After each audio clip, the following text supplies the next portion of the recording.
Hi guys, acne part 2. మనం part 1లో చూసుకున్నాం acne ఎందుకు వస్తుంది. ఇప్పుడు యాక్నే స్కిన్ కేర్ రొటీన్.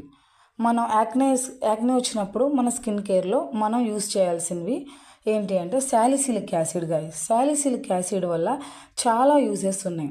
అది మన ఆయిల్నెస్ని తీసేస్తుంది, మన క్లాగుడ్ అయిన పోర్స్ని క్లీన్ చేస్తుంది.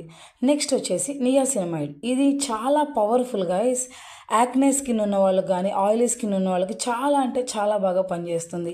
యాక్నే రెడ్యూస్ చేస్తుంది, బ్లెమిషెస్ రెడ్యూస్ చేస్తుంది, డార్క్ స్పాట్స్ రెడ్యూస్ చేస్తుంది. మీ యాక్నే అనేది డ్రై అవ్వకుండా డార్క్గా అవ్వకుండా సన్ స్క్రీన్ అనేది చాలా కాపాడుతుంది గైస్. సో మనకి యాక్నే ఉంది కదా అని చెప్పి సన్ స్క్రీన్ వాడకుండా అస్సలు ఉండకూడదు. ఆయిల్ ఫ్రీ ఉన్న జెల్ బేస్డ్లో ఉన్న సన్ స్క్రీన్ని ఖచ్చితంగా వాడండి. అలాగే నియాసినమైడ్ అనేది ఖచ్చితంగా సీరమ్ని మీ స్కిన్ కేర్లో యూస్ చేయండి. డైలీ మార్నింగ్ కానీ పిఎం నైట్ కానీ నియాసినమైడ్ వాడండి.